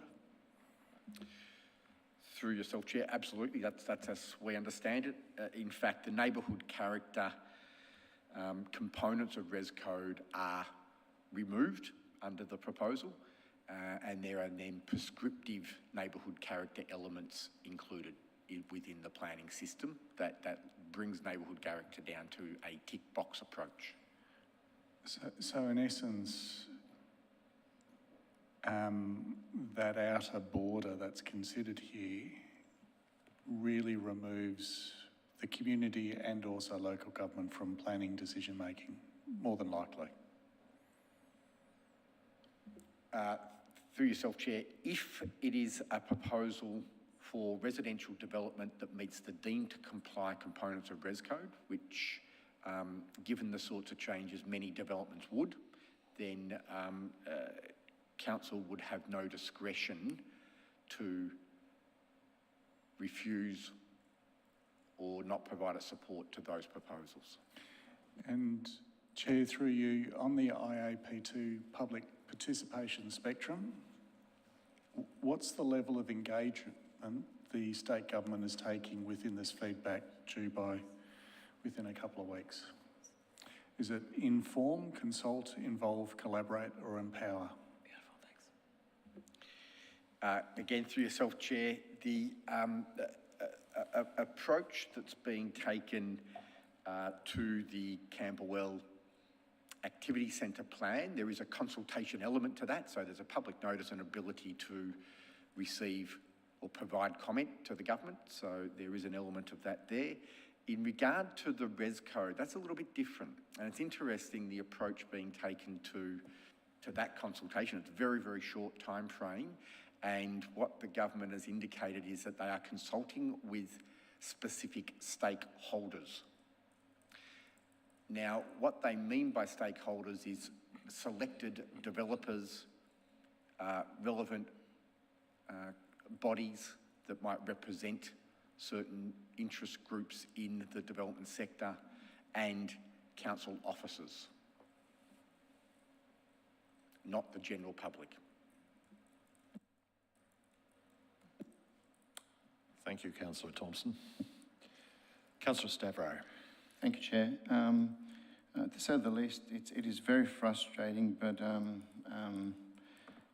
it would appear to me, and I perhaps be corrected, that they've come up with all these plans with some sort of seance with the ghost of Robert Moses. I think that's what it looks like. But do you have any sense in what you know so far as to some of the substantial parameters that you would look at and how they would be changing within the community? I'll just stick to the Camberwell Junction 800 metres boundary. Do we understand what it means for open space, schooling, parking, all those amenity issues? Have they given us anything further?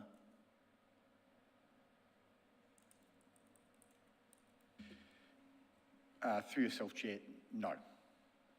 So nothing further. So, and when you're putting a response together, are we trying to sort of highlight what is our best, I guess, outcome for the community? Through yourself, Chair, absolutely. Our view is that the 800 metres should not be considered at this point until there's been an analysis of what land uses and development are currently within that area, what the change might bring in terms of the sorts of services, facilities and impacts that might occur, and how issues such as heritage and other development expectations and outcomes are factored into the consideration before there is any planning rules put in place around that 800 metre area. And just a follow-up, it's purely to understand it for myself, and if I don't understand it, I've been here for 4 years, I think it's much harder for the community. We're focused on heritage a lot, but the amenity destruction could be extraordinary, of the likes we haven't seen. Would I be correct in saying that? If we look at the proposal here, and if this proposal were to be extended in other activity centres, as you highlighted before, has there been anything like that in the last 20 to 25 years in Victoria? Again, through yourself, Chair, I think what we need to look at and consider is the combination of changes to the planning system. So it's the effect of the layering of these different changes that have happened over the last couple of years, but in particular what's been put forward in the last few weeks. So it's the layering of those changes, not any one of those in itself, that has a significant shift in the way that our planning system works. And many of those changes, in effect, undermine our community input, our council input, and third-party processes to VCAT. It's a combination of many of those things. That has been a fundamental principle of the planning system since 1987, when the Planning Environment Act was implemented. So this is a significant shift in combination with all of those changes that we haven't seen for a long time. I'll leave it there. Thanks, Mr. Walker. Councillor Gillies. Thank you, Chair. Thank you. My question regarding amenity impacts, I think, has been addressed thanks to Councillor Stavro's question. So that just remains for me to advise that when the time is ready, I would like to put a motion, please. Thank you. Councillor Addis. Thanks, Chair. If we assume that it's 800,000 dwellings to be built over the next decade, the assumption is that's over all of Victoria? Is that the underlying assumption?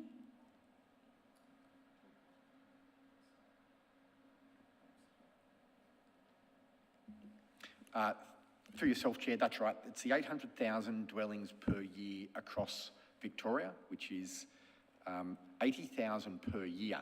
However, I would make the point that that was from a point in time last year, and already we are behind the 80,000 per year figure, which means that the need actually for the next 8.5 years is actually well above the 80,000 figure, because we're already behind. So we can't deliver the 800,000 by delivering 80,000 per year from here. It'll actually be well above that. Okay, so I recognise this is very back of the envelope type question, but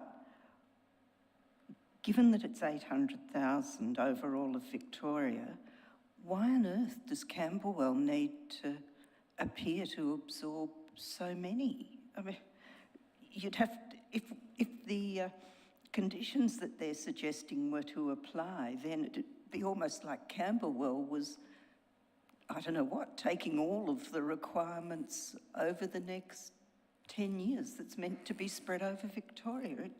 I just don't understand. I mean, I guess I'm saying, have I missed the point? Or how do officers see this? It just makes no sense to me.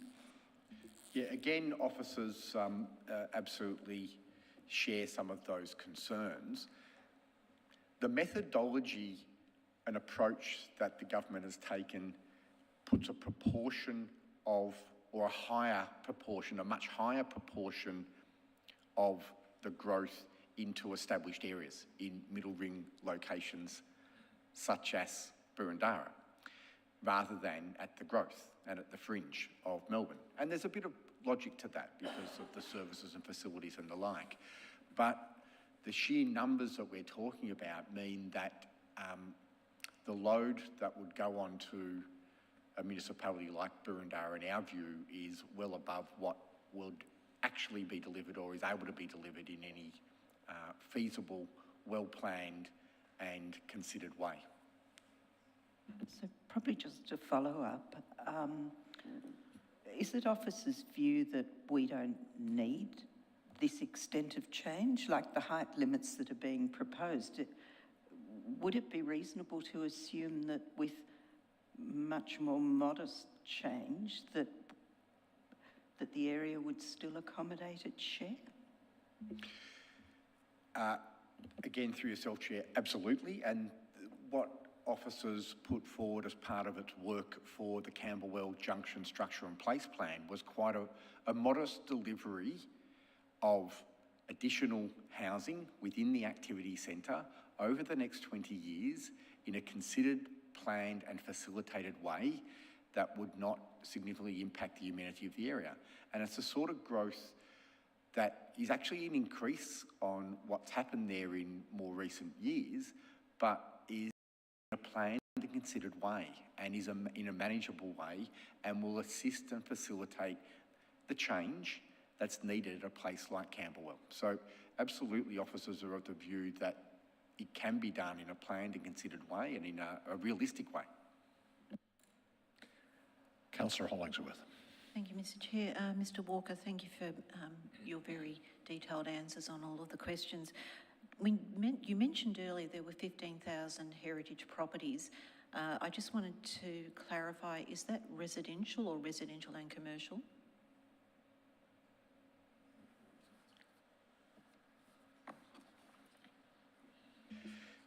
Through yourself, Chair, it does include both residential and commercial. However, the proportion and number of commercial properties is quite small relative to within that 15,000. Residential stock, thank you for that. And my further question then was, obviously in this catchment area we have several rail stations as well that have heritage protection, and as you've been talking, I'm becoming more and more concerned about their preservation as well. But I will leave it there. Thank you. Thanks very much. Councillor Park. I suppose I'm concerned to understand, given that there's little over 3 weeks to prepare this document, and given the importance of it, what additional resources are proposed to be called in to prepare that. And because for example, I'd like to see some reasonable illustration of the heritage homes that would be affected. I mean, we're not really interested in the whole of Boroondara. This ought to be a specific response. And I think, you know, in terms of the heritage, for example, we ought to be cataloguing some of the fine examples that could be lost to this proposal. But that'd be an exercise that would need to be repeated across 6 or 7 different fields. So that, I mean, another obvious one is the lack of existing infrastructure to, you know, stormwater drainage, sewerage, all of those issues.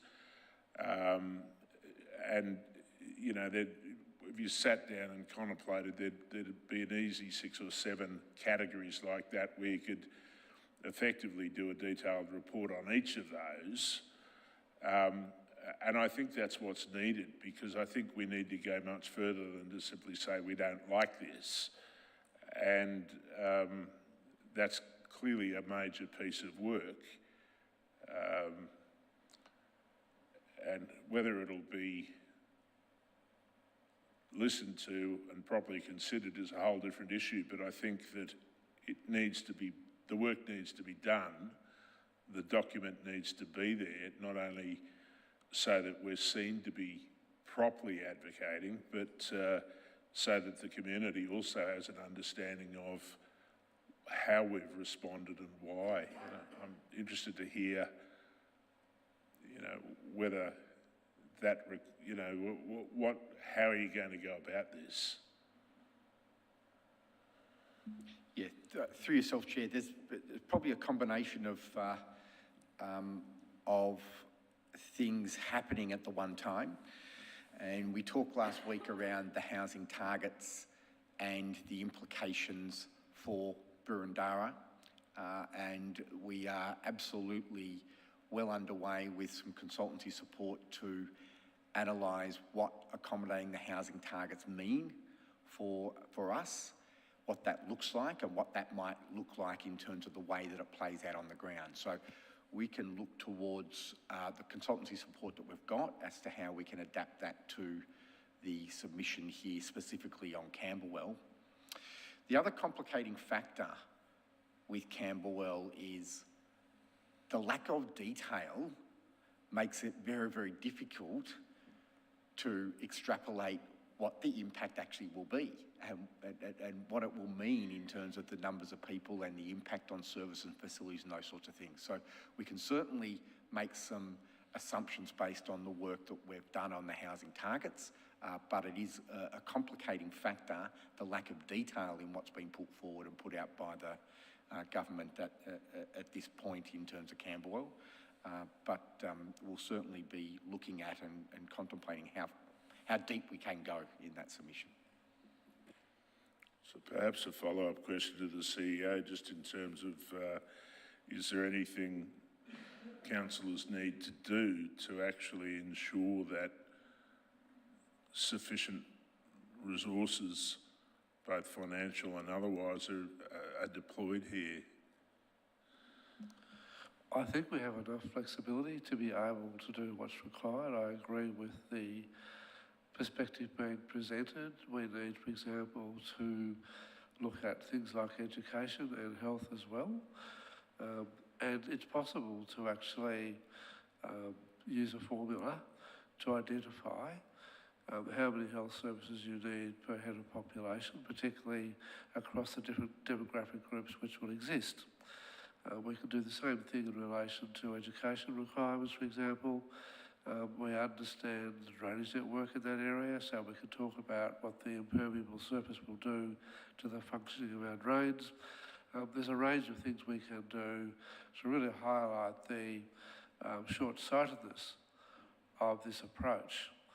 And if I may, I would like just to also, I understand we're still in a formal meeting, but just highlight to you the subtle difference between the way Res Code and Code Assess will work and the way it works now, to point out that we spend a huge amount of time and money undertaking neighbourhood character studies to put into our planning scheme, a huge amount of time and money. And the purpose of those character studies is to ensure that where you are not dealing with heritage, you are still able to recognise there are many, many elements in our streets which are vitally important to the creation of the character which makes up Burundara. The result of what's been proposed is you move away from the ability to make those judgments. In fact, we're going back about 30 years, 40 years really, when I first started getting involved in planning, with prescriptive controls. And the reason prescriptive controls were moved away from was because they did not allow for site-responsive designs. They did not allow for councils to make site-responsive judgments. And so we find ourselves now going back to a situation where if you comply with predetermined controls irrespective of the site conditions, then that development will have to be approved. And that does not lead to good design outcomes. And you combine that with a lack of character reference, it's really a retrograde step. So I just think it's worth understanding that subtlety in how this system works compared to where we have been. I suppose the increased densification would bring further need for green spaces, but that becomes less affordable because of the incredible increase in value of the properties where you can develop. So, thank you. That appears to have exhausted our questions. Oh, Councillor Watson, you snuck in at the last minute.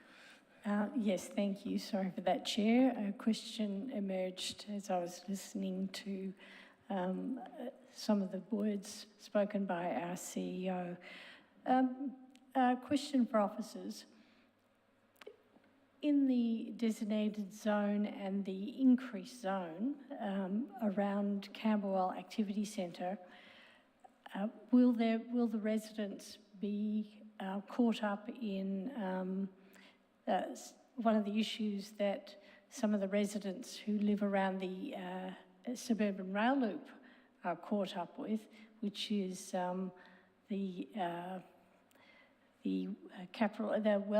wealth tax, I forgot the name of it. Is this windfall gains tax? Windfall gains tax, yes, thank you. Will that apply to these areas? Have officers turned their minds to that, or will they, when they're considering the implications of this particular policy for people who are most affected? Thank you. Again, through yourself, Chair, we don't exactly know because the plan doesn't explain how this 800-metre area will be implemented. We don't know whether it's going to be a new zone. We suspect that it won't be, but rather a separate control within the planning scheme or a change to existing overlay provisions or other requirements within the planning scheme. If the underlying zone does not change, then there will be no windfall gains tax implications. However, as I say, we don't entirely know because the activity centre plan does not explain how the new rules will be implemented. A follow-up question, if I may, Chair, on this matter. I understand the lack of detail, but when you're talking 6 stories becoming allowable in residential areas, would that not constitute an uplift in value that we should be perhaps providing some commentary on? Again, through yourself, Chair, it would provide an uplift in value, potentially. However, it wouldn't necessarily change the zone. The windfall gains tax is triggered when there is a change in the zone of the land. So if the zone doesn't change, then there is no trigger for windfall gains tax. Having said that, the government has also indicated in the activity centre plan that they are contemplating a development contributions system or approach that would apply within the activity centres. And again, we don't have detail about that development contributions approach or plan, but there are indications that it would be a straightforward and simplified development contribution system, perhaps something similar to your open space contribution that is triggered for residential developments. However, again, we don't have detail on that, but we suspect that that would apply within this growth area, that there would be some sort of development contributions requirement. Thank you, Chair. No further questions. Councillor Stavro. Apologies for having another go. I too had a thought that arose from the CEO's comments, and I might have a follow-up to seek his thoughts on that. I think this explanation of the subtlety at play was informative, but just a question on that. And I think we needed that explanation. If we in council that hear every second week planning applications and planning issues needed those understandings, shouldn't it be upon the Victorian government to be doing its utmost to communicate with the broader community, to provide them an explanation of what's about to hit them? Because this is really probably the biggest change. I agree with Mr. Walker, it's happened little by little, but nevertheless, it's a massive change. Are they informing the community as they go along, or shouldn't they be informing the community? Isn't that good governance?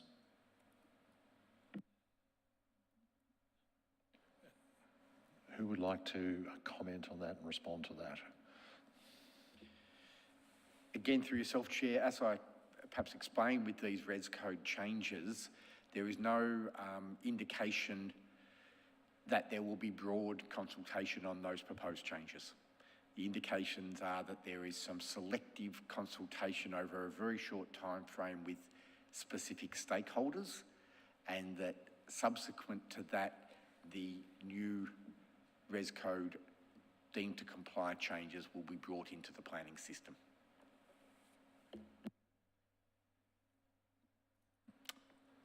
Well done, Councillor Stavro. No other last-minute questions? Terrific, thank you. We will now move to a motion. Councillor Gillies, you indicated you were willing to put a motion. Thank you. Thank you, Chair. The motion that is on the screen. Thank you. Do we have a seconder for that motion? Councillor Sinfield. Happy to second. Thank you. Is there anyone opposed to the motion as proposed? It is unopposed. Councillor Gillies, would you like to speak to your motion? Thank you. Thank you, Chair. I will briefly, because I think there are a number of points worth reiterating in this. Firstly, I really would like to thank Mr. Walker and his whole team and the CEO, that is included as well, for the extensive amount of work that they are putting into focusing on this matter at this time. We don't have a lot of time to respond to it, so I know that they have put aside a lot of other work. And while it is good to see that the state government approve the core areas of Council's Camberwell Junction structure plan, and we put 2 years of extensive work and community consultation went into developing that, when we firmly believe in the merits of that plan. However, it's very disappointing to see the government's proposed extension to that area. 800 metres in all directions, as we've already talked about tonight, is massive, and the impacts are massive. We've touched on amenity impacts, but that's a whole other dimension that's yet to be explored. It's also very disappointing to see the speed with which the government are moving on this, alarmingly so. There is a distinct lack of informed planning being proposed and a lot of unanswered questions. The state plan is currently out for community consultation or feedback until the 29th of September, and their own document says it will be refined to inform a planning scheme amendment to be completed by the end of this calendar year. I certainly hope they will listen to our responses. I'm not holding my breath, but I most certainly hope they will. Therefore, I urge our community to respond to this.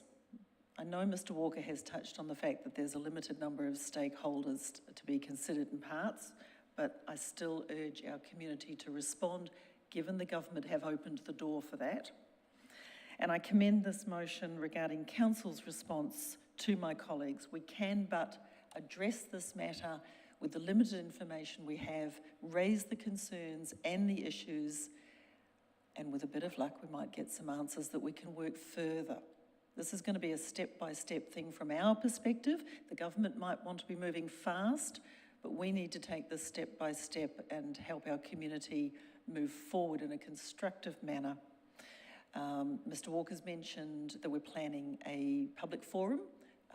Again, I remind people to keep an eye on our website about that. We hope to conduct that soon. I think we're looking at Sunday the 15th of this month. So again, we will do our best to keep our community as informed as we can, but I urge our community to be responsive to this, and I commend the motion to my colleagues. Thank you, Chair. Thank you, Councillor Gillies. Councillor Sinfield, are you happy to leave it at that? With your indulgence, I might add a couple of comments. Please. Thank you.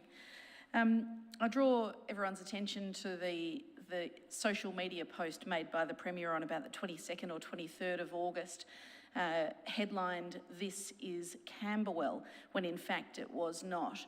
And I think it's really important to highlight that the state government frankly doesn't know which municipality or which suburb they're referring to in this. But what's not to be mistaken is that this will fundamentally change the fabric of Burundara forever. It will be very difficult to undo these changes. And it's really important that our community is not just informed by us and have their attention drawn to it, but that everybody, in fact, participates in this opportunity to provide their gift of feedback to the state government by the 29th of September. It's incredibly frustrating that the state, not just the Premier, but the Minister for Planning, Sonia Kilkenny, has handled it in this way, and I encourage our community very strongly to provide their feedback. Thanks. Thank you. I will now move to putting the motion. All of those in favour? It's unanimous. Thank you very much. It is declared.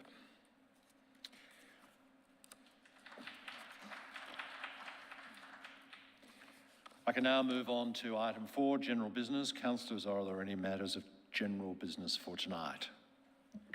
None? Councillor Stavro, you've got... Do you wish to raise an item of general business? And I do. I do, but if it's not appropriate, I'd seek your thoughts on that. Look, on Friday, I was at the Victorian Greenhouse conference with Councillor Galt there as well, and one of the standouts that I saw there was really surprised me. It was regarding standards on planning and permit conditions around ESD. Some of the councils presenting there we're highlighting extraordinary high levels of non-compliance with the conditions on ESD permits. And I guess first thing is that I was blown away at the high number. It's close to 70% or 75%. The question is does this issue sound remotely realistic that it could be happening in Boroondara as well? And just wanted to ask that question. I'm not too sure it's for questions, Councillor Stavro, but we might take that as a comment to be followed up. Then I might ask, then, depending on what that answer is, could we have a paper on that issue at CBD? We might just note that. Thank you. Councillors, are there any items of urgent business? No, I have a question of general business. Sorry, Councillor Franco. Thank you, Chair. I'd like to note the need for Council's traffic engineers to review traffic and parking in Murniong Grove, Hawthorne East. In their submissions on the planning permit for the proposed medical centre at 603 Burke Road, Camberwell, which we determined here at UPDC this evening, many residents raised concerns regarding current traffic and parking behaviour, which they thought would be exacerbated by the proposed medical centre. There are two key concerns. First, there is currently no parking signage in Murniong Grove. Cars sometimes park too close to the intersection of Burke Road on both sides of Murniong, which creates a bottleneck and causes difficulty for residents seeking to enter or leave from Burke Road. And second, residents are also concerned that cars turning into Murniong from Burke Road are speeding as they head west and uphill along the street. And I think it would be worthwhile for this to be reviewed. Thank you. Thank you, Councillor Franco. No more general business. Councillors, are there any items of urgent business? And I note there are no items of confidential business to be raised tonight. So we'll move to close the meeting. Before I close the meeting, I want to thank all of you who have joined us this evening, and I declare the Urban Planning Delegated Committee meeting closed. Thank you.